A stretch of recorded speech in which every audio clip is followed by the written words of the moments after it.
ನಮಸ್ತೆ ಎಜೆ ನ್ಯೂಸ್ಗೆ ಸ್ವಾಗತ. ತಿಪಟೂರು ತಾಲೂಕಿನ ಎಲ್ಲಾ ಕ್ಷೇತ್ರಗಳಲ್ಲಿಯೂ ಅಭಿವೃದ್ಧಿ ಹೊಂದುವಂತೆ ಕ್ರಮ ಕೈಗೊಳ್ಳಲಾಗ್ತಾ ಇದ್ದು, ನಗರ ಹಾಗೂ ಗ್ರಾಮೀಣ ಭಾಗಗಳ ಕುಡಿಯುವ ನೀರಿಗೆ ಆದ್ಯತೆ ಕೊಡಲಾಗಿದೆ. ಇನ್ನೊಂದು ತಿಂಗಳ ಒಳಗೆ ತಿಪಟೂರು ನಗರಕ್ಕೆ ಕುಡಿಯುವ ನೀರು ಒದಗಿಸುವ ಕಾಮಗಾರಿಗೆ ಚಾಲನೆ ಕೊಡಲಾಗುತ್ತೆ ಅಂತ ಶಾಸಕ ಕೆ ಷಡಕ್ಷರಿ ತಿಳಿಸಿದ್ದಾರೆ. ನಗರದ ಕೃಷಿ ಇಲಾಖೆ ಆವರಣದಲ್ಲಿ ಕೃಷಿ, ಗ್ರಾಮೀಣ, ಕೈಗಾರಿಕೆ ಹಾಗೂ ಕಾರ್ಮಿಕ ಇಲಾಖೆಗಳ ವಿವಿಧ ಸೌಲಭ್ಯಗಳ ವಿತರಣಾ ಕಾರ್ಯಕ್ರಮವನ್ನು ಉದ್ಘಾಟಿಸಿ ಮಾತನಾಡಿದರು. ನಾನು ರೈತನ ಮಗನಾಗಿ ರೈತರ ಮತ್ತು ಬಡವರ ಪರವಾಗಿ ಕೆಲಸ ಮಾಡುವುದು ನನ್ನ ಆದ್ಯತೆ. ತಾಲೂಕಿನ ಅಭಿವೃದ್ಧಿಗಾಗಿ ಹಲವು ರಸ್ತೆ ಕಾಮಗಾರಿಗಳಿಗೆ ಚಾಲನೆ ಕೊಡಲಾಗಿದ್ದು, ಅವು ಪ್ರಗತಿಯಲ್ಲಿ ಇದೆ ಅಂತ ಹೇಳಿದರು.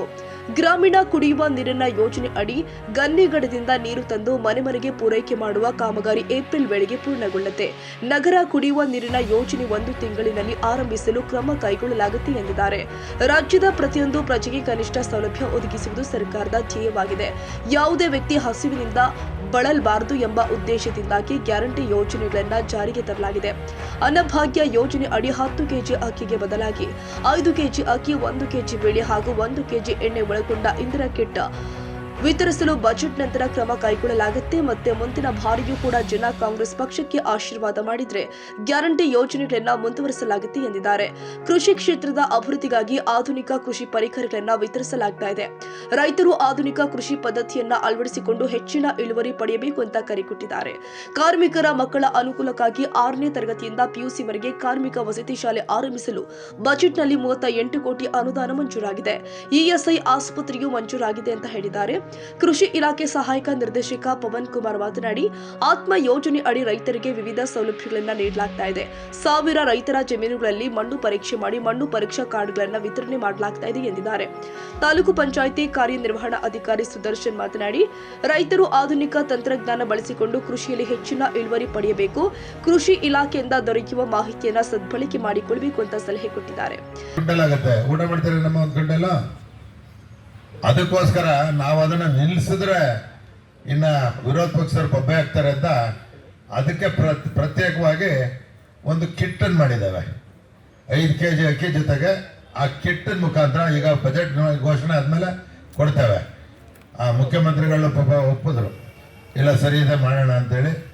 ಕಿಟ್ನಲ್ಲಿ ಏನು ಕೊಡ್ತೇವೆ ಅಂದರೆ 1 ಕೆಜಿ ಎಣ್ಣೆ, 1 ಕೆಜಿ ಸಕ್ಕರೆ, 1 ಕೆಜಿ ಬೇಳೆ ಮತ್ತು ಕಾಳು 1 ಕೆಜಿ, ಅದ್ರ ಜೊತೆ ಕೊನೆಗೆ ಉಪ್ಪು ಯಾಕೆ ಕೊಡ್ತೀವಿ ಅಂದರೆ ಹೆಣ್ಮಕ್ಳಿಗೆ ಗೊತ್ತಿದೆ. ಏನಮ್ಮ ನೀನು ಕೊನೆಗೊನ ಅಂತ ಹೇಳಮ್ಮ. ಉಪ್ಪಿನ ಋಣ ನಿಮಗೆ, ಉಪ್ಪಿನ ಋಣ ನಮ್ಮ ಸರ್ಕಾರದ ಇರಲಿ ಅಂತ. ಇಷ್ಟನ್ನ ಯಾಕೆ ಕೊಡ್ತೇವೆ ಅಂದರೆ ನಿಮಗೆ ಇದ್ರ ಜೊತೆಗೆ ಅದು ಸಿಕ್ಕುತ್ತೆ. ಅದ್ರ ಜೊತೆ ಗೊತ್ತಿದೆ ಅಭಿವೃದ್ಧಿ ಎಲ್ಲೂ ಹಾಳಾಗಿಲ್ಲ. ಪ್ರತಿನಿತ್ಯ ನಾನು ಮೊನ್ನೆನೂ ನಮ್ಮ ಜೊತೆ ಬಂದಿದ್ರು, ಸುಮಾರು ಕೋಟ್ಯಾಂತರ ರೂಪಾಯಿ ಯೋಜನೆಗಳಿಗೆ ಶಂಕುಸ್ಥಾಪನೆ ಮಾಡ್ತಾ ಇದ್ದಾರೆ. ಮೊನ್ನೆ 18 ಕೋಟಿ, ಅದರ ಹಿಂದೆ 28 ಕೋಟಿ, ಈಗ ಕೋಟ್ಯಾಂತರ ರೂಪಾಯಿ ಯೋಜನೆಗಳನ್ನು ಇವತ್ತು ಸರ್ಕಾರದಿಂದ ನಾವು ಕೊಡ್ತಾ ಇದ್ದೇವೆ. ನಮಗೆ ಸಮಸ್ಯೆ ಇರ್ತಕ್ಕಂಥದ್ದು, ನಾನು ಹಿಂದೆ ಶಾಸಕನಾಗಿದ್ದಾಗ ಘೋಷಣೆ ಮಾಡಿದ್ದೆ, ವಿದ್ಯುತ್ ಶಕ್ತಿ ಮತ್ತು ನೀರಿಗೆ ಕೊರತೆ ಇದೆ. ಆವಾಗ ನಾನು ಆರೋಗ್ಯ ಮತ್ತು ಶಿಕ್ಷಣಕ್ಕೆ ಅಂತ ಘೋಷಣೆ ಮಾಡಿದ್ದೆ. ಈಗ ಅದು ಹೆಚ್ಚು ಕಮ್ಮಿ ನಾವು ಸಾಧನೆ ಮಾಡ್ತಕ್ಕಂಥ ಮಟ್ಟಕ್ಕೆ ಮುಟ್ಟಿದ್ದಾವೆ. ಈಗ ವಿದ್ಯುತ್ ಶಕ್ತಿ ಮತ್ತು ನೀರಿನ ಮೂಲ ಎಲ್ಲಿ ಇರುತ್ತೆ ಹಿಡಿದು ಆ ನೀರಾವರಿಗೆ ಆದ್ಯತೆ ಕೊಡ್ತಕ್ಕಂಥದ್ದು, ವಿದ್ಯುತ್ ವಿತರಣೆಗೆ ಸುಧಾರಣೆ ಮಾಡ್ತಕ್ಕಂಥದ್ದು, ಸುಮಾರು 4-5 ವಿದ್ಯುತ್ ಪರಿಕರಗಳನ್ನು ಮಾಡ್ತಕ್ಕಂಥದ್ದು ವಿತರಣೆ ಮಾಡಲಿಕ್ಕೆ ಈಗಾಗಲೇ ಟೆಂಡರ್ ಕರೆದಿದ್ದೀವಿ 1-2. ಸೊ ವಿದ್ಯುತ್ ಸುಧಾರಣೆ ಕೊಡ್ತವೆ. ವಿದ್ಯಾವಂತ ನಿರುದ್ಯೋಗಿಗಳಿಗೆ 2 ವರ್ಷಗಳ ಕಾಲ 3,000 ರೂಪಾಯಿ ಅಡ್ವಾನ್ಸ್ ಕೊಡ್ತವೆ. ಡಿಪ್ಲೊಮಾ ಓದ್ದರಿಗೆ 1,500 ಕೊಡ್ತವೆ. ಪುಕ್ಕಟ್ಟೆ ವಿದ್ಯುತ್ ಶಕ್ತಿ ಕೊಡ್ತವೆ. ಎಲ್ಲರೂ ತಿರ್ಗಾಡ್ಕೊಂಬರ್ಲಿ, ಮನೇಲಿ ಮಕ್ಕಳು ಸೊಸೆನ ಅತ್ತನ ಜಗಳ ಮಾಡ್ಕೊಂಡ್ರೆ ದೇವ್ರಿಗೆ ಹೋಗಿ ಕೈ ಮುಗಿದು ಎಲ್ಲ ಒಳ್ಳೇದಾಗ್ಲಿ ಅಂತ ಸರಿಪಡಿಸ್ಕೊಂಬರ್ಲಿ ಅಂತೇಳಿ ಪುಕ್ಕಟ್ಟೆ ಬಸ್ಸು ಬಿಟ್ಟಿದ್ದೀವಿ. ಅದರಿಂದ ಎಲ್ಲ ಯೋಜನೆ ಕೊಡ್ತಕ್ಕಂಥದ್ದು ಬಹುಶಃ ರಾಜ್ಯದಲ್ಲಿ, ಈ ರಾಷ್ಟ್ರದಲ್ಲಿ ಪ್ರಥಮವಾಗಿ ನಮ್ಮ ರಾಜ್ಯ ಮಾಡಿದೆ. ಈಗ ಇದನ್ನೆಲ್ಲರೂ ಅನ್ವಯಿಸ್ತವ್ರೆ. ಇದೇ ಮನಮೋಹನ್ ಸಿಂಗ್ ಅವರು, ಮೋದಿ ಅವರು ಟೀಕೆ ಮಾಡಿದ್ರು, ದೇಶ ಹಾಳಾಗೋಗ್ತದೆ ಅಂತ. ಅವರೇ ಈಗ ಬಿಜೆಪಿ ಸರ್ಕಾರದಲ್ಲಿ ಎಲ್ಲರಿಗೂ ಕೊಡ್ತಕ್ಕಂಥ ಕೆಲಸವನ್ನು ಮಾಡ್ತಾ ಇದ್ದಾರೆ. ಈಗ 5 ರಾಜ್ಯ ಚುನಾವಣೆ ನಡೀತಾ ಇದೆ. ಬಿಹಾರಲ್ಲಿ ಮಾಡಿದಾಗ ಪ್ರತಿಯೊಬ್ಬ ಮಳೆಗೂ ಒಂದು 10,000 ರೂಪಾಯಿನ ಚುನಾವಣಾ ಸಂದರ್ಭದಲ್ಲಿ ಕೊಟ್ಟರು. ಅದು ಓಟ್ ಹಾಕ್ಸ್ಕೊಳಕ್ ಬರಲ್ವಾ? ನಾವು ಓಟ್ ಹಾಕೋದಕ್ಕೆ ಮುಂಚೆನೆ ಕೊಟ್ಟಿದ್ವಿ.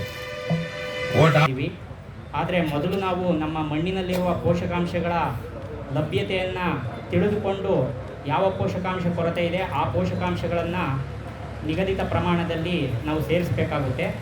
ಅದಕ್ಕೆ ನಮ್ಮ ರಾಷ್ಟ್ರೀಯ ನೈಸರ್ಗಿಕ ಕೃಷಿ ಅಭಿಯಾನ ಯೋಜನೆಯಡಿ ನಮ್ಮ ತಾಲೂಕಿನಲ್ಲಿ 1000 ರೈತರ ಜಮೀನುಗಳಲ್ಲಿ 1000 ಮಣ್ಣು ಮಾದರಿಗಳನ್ನು ಸಂಗ್ರಹಿಸಿ ಪ್ರಯೋಗಾಲಯಕ್ಕೆ ಕಳಿಸಿ ಅದರ ಮಣ್ಣು ಆರೋಗ್ಯ ಚೀಟಿಗಳನ್ನ ಈಗ ವಿತರಣೆ ಮಾಡ್ತಾ ಇದ್ದೀವಿ. ಅದೇ ರೀತಿ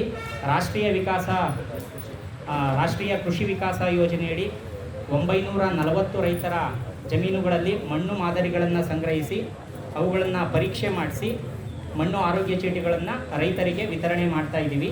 ಆ ಮಣ್ಣು ಆರೋಗ್ಯ ಚೀಟಿಗಳಲ್ಲಿ ಏನು ಶಿಫಾರಸು ಜಮೀನಿಗೆ ಹಾಕಬೇಕಾಗುತ್ತೆ.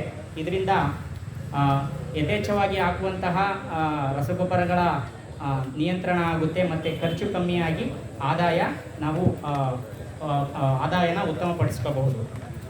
ಕಾರ್ಯಕ್ರಮದಲ್ಲಿ ತಾಲೂಕು ಕೃಷಿಕ ಸಮಾಜದ ಅಧ್ಯಕ್ಷ ಯೋಗೇಶ್, ಉಪಾಧ್ಯಕ್ಷ ಮೋಹನ್, ನಿರ್ದೇಶಕರು ಆದ ಸಂಗಮೇಶ್ ಮತ್ತು ಬಸವರಾಜು, ಟಿಎಪಿಸಿಎಂಎಸ್ ಅಧ್ಯಕ್ಷ ಮುತ್ತೇಗೌಡ, ದೇವರಾಜ್ ಅರಸು, ಅಭಿವೃದ್ಧಿ ನಿಗಮದ ನಿರ್ದೇಶಕಿ ಉಮಾದೇವಿ, ಗ್ರಾಮೀಣ ಕೈಗಾರಿಕೆ ಇಲಾಖೆ ಸಹಾಯಕ ನಿರ್ದೇಶಕಿ ಸುಮನ, ಕಾರ್ಮಿಕ ನಿರೀಕ್ಷಕಿ ಸುಶೀಲಮ್ಮ ಸಿರಿ ಅನೇಕರು ಉಪಸ್ಥಿತರಿದ್ದರು.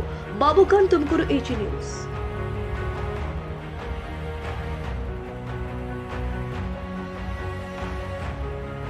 ಕನ್ನಡಿಗರ ಮೆಚ್ಚಿನ ನಿಮ್ಮ ಎಜೆ 24/7 ನ್ಯೂಸ್ ಕನ್ನಡ ವಾಹಿನಿ ಇದೀಗ ಟಿವಿಯಲ್ಲಿ ಲಭ್ಯ. ಒಂದು ವೇಳೆ ನೋಟಿಸ್ ಕೊಟ್ಟಿದ್ರೆ ವಾಪಸ್ ತಗೋತೀವಿ. ಇವತ್ತು ವಕ್ಫ್ ಪ್ರಾಪರ್ಟಿ ಅಂತೇಳಿ ಬರ್ತದೆ ಅಂತ ಹೇಳಿದ್ರೆ ರೈತರು ಬೀದಿಗೆ ಬದಲು ಏನ್ ಮಾಡ್ಬೇಕಾಗತ್ತೆ? ಯಾರು ವೋಟ್ ಹಾಕಿಲ್ಲ ಅಂದ್ರೆ ಗ್ಯಾರಂಟಿನೆಲ್ಲ ಸ್ಟಾಪ್ ಮಾಡ್ಬಿಡ್ತೀವಿ.